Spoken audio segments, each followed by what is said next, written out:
आकाशवाणी जम्मू ऐ संजा खबरें च तुंदा स्वागत। पैह्ले खास खबरें कन्नै में श्रुति खजूरिया। बारामुला टाकरे च जैश ए मोहम्मद दे 3 पाकिस्तानी आतंकवादी मारे गे। इस टाकरे च इक पुलसकर्मी शहीद होई गेआ ऐ।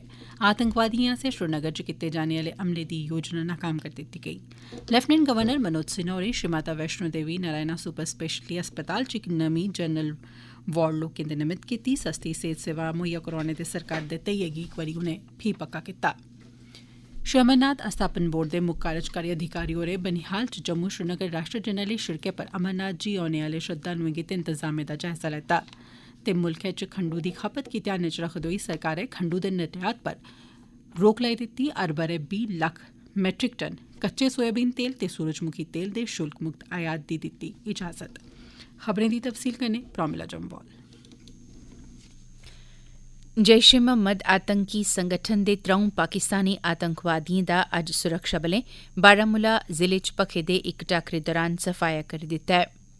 इस टाकरे च जम्मू कश्मीर पुलिस दा इक कर्मी बी शहीद होई गेआ। पुलिस मुजब इक टकोह्दी सूह पर कारवाई करदे होई सुरक्षाबलें बारामुला दे करीरी इलाके च इलाके दी घेराबंदी करियै तपाश अभियान चलाया, जिस दौरान छप्पे दे आतंकवादिएं सुरक्षाबलें पर गोलियां चलाना शुरू करी दित्तियां, जेह्दा सुरक्षाबलें आसेआ परता दित्ता गेआ ते टाकरा भखी पेआ। इस टाकरे च 3 आतंकवादी मारे गे न ते जम्मू कश्मीर पुलिस दा इक कर्मी शहीद होई गेआ।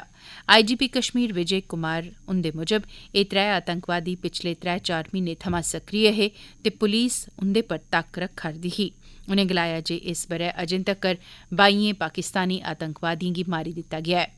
मारे गेदे आतंकवादिएं थमां असला बरूद ते होर दूआ एतराज आह्ला समेयान बरामद कीता गेआ ऐ। औंदी श्री अमरनाथ जी दी यात्रा दौरान 3 सतहें आह्ली सुरक्षा बंदोबस्तें तैह्त ड्रोन राएं निगरानी ते RFID चिप्स दा इस्तेमाल बी कीता जाग। एह् गल्ल आईजीपी कश्मीर विजय कुमार होरें बारामुला आह्ले टाकरे च शहीद पुलिसकर्मी गी श्रद्धांजलि भेंट करने लेई आयोजित कार्यक्रम मगरा पत्रकारें कन्नै गल्ल करदे होई आखी। उनें गलाया जे सुरक्षा बल इयै नेहियां माड़ियां घटनां नेईं होन देङन ते यात्रा गी सुचारू ढंगै सिर चलाने दे पूरे जतन करङन। आईजीपी होरें गलाया जैश ए मोहम्मद दे जेहड़े 3 आतंकवादी मारे गे न ओह् श्रीनगर च हमला करने दी योजना बना'रदे हे। लेफ्टिनेंट गवर्नर मनोज सिन्हा होरें अज्ज श्री माता वैष्णो देवी नारायणा सुपर स्पेशलिटी अस्पतालै दी नमीं जनरल वार्ड लोकें दे निमित्त लाई। इस मौके पर बोलदे होई सिन्हा होरें आखेआ जे उंदी सरकार दा लगातार एह् प्रयास ऐ जे हर नागरिक गी सस्ती सेहत सेवा मुहैया करोआई जाई सकै। डिवीजनल कमिश्नर जम्मू रमेश कुमार, अतिरिक्त पुलिस महानिदेशक मुकेश सिंह, श्री वैष्णो देवी अस्थापन बोर्ड दे मुक्ख कार्यकारी अफसर अंशुल गर्ग बी इस मौके उत्थे मौजूद हे। श्री सिन्हा होरें वार्ड दा दौरा लाया ते किश मरीजें कन्नै गल्लबात बी कीती। संघ शासित जम्मू कश्मीर च उद्योगी विकास दी नमीं केंद्री सैक्टर स्कीम शुरू होने मगरा जम्मू कश्मीर सरकार कश 51,000 करोड़ रपें शा बी बद्ध पूंजी निवेश दियां तजवीज़ां न। एह्दे नै बांदा होंदा ऐ जे जम्मू कश्मीर च पूंजी निवेश गित्तै माहौल बड़ा मता साजगार होई गेदा ऐ। जम्मू कश्मीर प्रशासन नै पिछले ब'रे जनवरी म्हीनै उद्योगी विकास गी ब्लाक सतह तक्कर लेई जाने ते नमें पूंजी निवेश गी बढ़ावा देने आस्तै 28,400 करोड़ रपें दे निवेश आह्ली इक नमीं उद्योगी विकास स्कीम दी घोषणा कीती ही। 2037 तक्कर चलने आह्ली इस नमीं नीति नै बड्डे पूंजी निवेशकें गित्तै जम्मू कश्मीर च पूंजी निवेश करने दी बत्त पद्धरी करी ओड़ी ऐ। अधिकारिएं मुजब पूंजी निवेश दिएं इनें तजवीजें कन्नै अंदाजन 2,37,000 लोकें गी कम्म रोजगार हासल होङन। इनें तजवीजें दी मंजूरी आह्ली प्रक्रिया बी तेजिया कन्नै चला'रदी ऐ। अगस्त 2019 च दफा 370 दे खत्म होने मगरा भारती ते अंतर्राष्ट्रीय सतह दे पूंजी निवेशकें लेई जम्मू कश्मीर निवेश करने गित्तै आकर्षण दा केंद्र बनी गेदा ऐ। एह् गल्ल उसलै बांदै होई जिसलै संयुक्त अरब अमारात दा इक उच्ची सतह दा डेलीगेशन पूंजी निवेश करने लेई जम्मू कश्मीर आया हा। जम्मू कश्मीर दे डिग्री कालजें च पढ़ने आह्लिएं 1,500 छात्राएं गी डिजिटल मार्केटिंग, डेटा साइंस ते आर्टिफिशियल इंटैलीजेंस च मयारी ते तकनीकी ऑनलाइन सिखलाई प्रोग्रामें च हिस्सा लैने लेई वजीफे दित्ते जाङन। इस बारै तजवीज़ पर जम्मू कश्मीर दे उच्च शिक्षा विभाग ते अपग्रेड फाउंडेशन आसेआ सांझे तौर पर समझौता कीता गया। UpGrad foundation edtech company upGrad दी समाज सेवा करने आली ते बिजन कुसै मुनाफे दे कम्म करने आली इकाई ऐ। अपग्रेड अपने विद्या शक्ति वजीफें राएं इस प्रोग्राम गी अपना सहयोग देग, जेदे तैह्त तकनीकी आले प्रोग्रामें गितै 100% फीस माफ होग। उच्च शिक्षा विभाग आसेआ दूर दरेड़े ते पछेतरे इलाकें दे विद्यार्थिएं, खास करी कुड़ियें गी मयारी शिक्षा ते हुनर विकास दे मौके उपलब्ध करोआना ऐ। हुनै थ्होई दी जानकारी मुताबक कश्मीर दे अलगाववादी नेता यासीन मलिक गी अज्ज NIA दी विशेष अदालतै आतंकवादी गतिविधिएं लेई रपेआ पैसा जारी कीते जाने सरबंधी इक मामले च उमर कैद दी सजा सुनाई दित्ती ऐ। अदालतै पिछले हफ्ते यासीन मलिक गी इस मामले च दोषी करार दित्ता हा, जेदे परैंत अज्ज उसी उम्र कैद दी सजा सुनाई गेई ऐ। अदालतै यासीन मलिक पर 5 लक्ख रपें दा जुर्माना बी लाया ऐ। ग्रामीण विकास ते पंचैती राज मैह्कमे ने स्वच्छ भारत अभियान तैह्त सामुदायिक शौचालय परिसर दा निर्माण पछेत्रे ग्रां गुड़ा तलान पंचैत अम्बारां च कीता। एह्दे निर्माण कन्नै इलाके दे 150 लोकें गी राहत थ्होग। आकाशवाणी समाचार कन्नै गल्ल करदे होई गलाया, कुसै तकनीकी खराबी कारण तुस साढ़ी बाइट नेईं सुनी सका'रदे, एह्दा असेंगी खेद ऐ। एह् खबरां तुस आकाशवाणी जम्मू परा सुना'रदे ओ। हुन बाकी दियें खबरें कन्नै श्रुति खजूरिया। श्री अमरनाथ यात्रा पर औने आले श्रद्धालुएं गी राष्ट्रीय जरनैली शिड़क पर सारियां सुविधां हासल करोआने लेई कीती जा'रदी सुविधाएं दा जायजा लैने आस्तै श्री अमरनाथ श्राइन बोर्ड दे मुक्ख कार्यकारी अधिकारी नीतेश्वर कुमार होरें रामबन दे जिला विकास आयुक्त ते SSP रामबन हुंदे कन्नै अज्ज बनिहाल दा दौरा कीता। इंतजामें दा जायजा लैंदे होई मुक्ख कार्यकारी अधिकारी होरें बनिहाल दी लंबर इलाके आले प्रस्तावित यात्रा कैंप आली थाह्र दा दौरा कीता ते यात्रा गी रमानदारी ते शांतिपूर्ण तरीके कन्नै करोआने लेई इंतजामें दा जायजा लैता।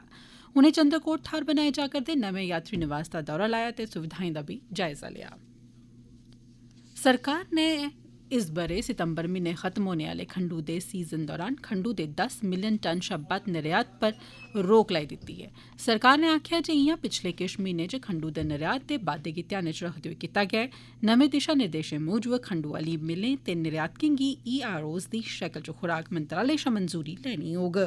इयां 31 मई तगर निर्यात लेई कोई ERO या मंजूरी नेईं लैनी लोड़चदी। 1 जून थमां 30 अक्तूबर तगर ERO लाजमी होग। भारत च हर म्हीने 24 लक्ख टन खंडू दी खपत होंदी ऐ। केंद्र सरकारै हर ब'रे 20 लक्ख मैट्रिक टन कच्चे सोयाबीन तेल ते सूरजमुखी तेल दे शुल्क मुक्त आयात गी इजाजत दित्ती। सीमा शुल्क ते कृषि बुनियादी ढांचे दे विकास उपकर गी सिफर दर उप्पर आयात दी एह् शुल्क कुल 2 ब'रें तगर जारी रौह्ग। अज्जै थमां लागू होआ करदी इस छूट कन्नै उपभोक्ताएं गी महत्वपूर्ण राहत थ्होग। खजाना मंत्रालय ने इक अधिसूचना च दस्सेआ जे शुल्क मुक्त आयात माली ब'रे 2022-23 ते 2023-24 लेई लागू होग। इस रियायत कन्नै तेल दी घरेलू कीमतां घट्ट करने ते मुद्रास्फीति पर काबू पाने च मदद थ्होग। अज्ज विश्व थायराइड दिवस ऐ। थायराइड रोग, ओह्दे लक्षण, रोकथाम ते उपचार दे बारे च जागरूकता दे मकसद कन्नै हर ब'रे 25 मई गी एह् दिन मनाया जंदा है। जन स्वास्थ्य सरबंधी इक रिपोर्ट मताबक दुनिया च करीबन 20 करोड़ सोयां बद्द लोकें गी थायराइड रोग दी समस्या ऐ। इंदे चा 50% मामलें दा निदान नेईं कीता जंदा। थायराइड इक चाल्ली दी ग्रंथि ऐ जेह्ड़ा हार्मोन पैदा करदी ऐ, जेह्ड़ा केईं महत्वपूर्ण कम्में गी प्रभावित बी करदा ऐ। थायराइड रोग अक्सर आयोडीन दी कमी करी होंदा ऐ। शुरुआत च थायराइड करी कोई खतरा नेईं होंदा, पर जेकर ध्यान नेईं दित्ता जा तां होर मतियां मुश्कलां पैदा होई सकदियां न। विश्व थायराइड दिवस दा मकसद लोकें गी सामान्य लक्षण बारे शिक्षित करना ते थायराइड विकारें दी प्रगति दी जांच करना ऐ। सेहत सेवाएं दे जम्मू निदेशक डॉ सलीम उर रहमान होरें सरकारी मेडिकल अस्पताल गांधीनगर जम्मू दा दौरा कीता। उनें pain and palliative care ward दा दौरा कीता, जित्थै जिला अस्पताल सांबा, उधमपुर ते किश्तवाड़ दे मेडिकल ते नीम डाक्टरी अमले गी सिखलाई दित्ती जा'रदी ऐ। आजादी का अमृत महोत्सव तैह्त उधमपुर दे सरकारी महिला कालेज च युवा मामले ते खेड्ड सरबंधी मंत्रालय नै योग ते वैलनेस बारे हफ्ता भर दी कार्यशाला दा आयोजन कीता। एह्दे च मन्ने परमन्ने दे योग आचार्य, कालेज दे अमले ते विद्यार्थी हिस्सा लै करदे न। इस कार्यशाला दा फायदा न छड़ा विद्यार्थिएं गी सगुआं हर इक उस व्यक्ति गी होग जेह्ड़ा खुशहाल ते सेहतमंद जीवन जीना चांह्दा है। इस मौके पर बोलदे कालेज दी प्रोफेसर होरें आखेआ, केंद्र सरकारै स्वच्छ भारत मिशन शैह्री दे दुए चरण तैह्त स्वच्छ सर्वेक्षण 2023 दे 8वें संस्करण दी शुरुआत कीती। घरें मकानें ते शहरी मामले सरबंधी मंत्रालय च सचिव मनोज जोशी होरें कल नमीं दिल्ली च इक वर्चुअल कार्यक्रम च एह्दी शुरूआत कीती। एह्दा सर्वेक्षण 3R यानी रिड्यूस, रिसाइकल ते रीयूज यानी कचरे गी कमी आनने, परतियै इस्तेमाल जोग बनाने ते परतियै इस्तेमाल च आनने दे सिद्धांत गी प्राथमिकता देग। इस मौके पर जोशी होरें गलाया जे स्वच्छ सर्वेक्षण छड़ा इक मूल्यांकन उपकरण दे बजाय इक प्रेरणा देने आले उपकरण दे रूपै च विकसित होआ ऐ। इस सर्वेक्षण कन्नै जमीनी सतह पर बड़ा बदलाव आया ऐ ते एह्दे तैह्त केईं शैह्रें बड़े मान्नै कन्नै बेहतर प्रदर्शन बी करियै दस्सेआ ऐ। आखिर च खास खबरां इक बारी परतियै। बारामूला टाकरे च जैश ए मोहम्मद दे 3 पाकिस्तानी आतंकवादी मारे गे ते इक पुलिसकर्मी शहीद होई गेआ। आतंकवादिएं आसेआ श्रीनगर च कीते जाने आले हमले दी योजना नाकाम करी दित्ती गेई।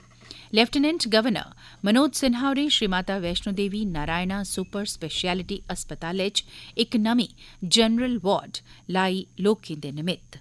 सस्ती सेहत सेवा मुहैया करोआने दे सरकार दे ध्येइये गी फ्ही कीता पक्का। श्री अमरनाथ स्थापन बोर्ड दे मुक्ख कार्यकारी अधिकारी होरें बनाल च जम्मू श्रीनगर राष्ट्रीय जरनैली सड़कै पर अमरनाथ जी औने आले श्रद्धालुएं गितै इंतजामें दा लेआ जायजा। एह्दे कन्नै गै खबरें दा एह् बुलेटिन समाप्त होआ।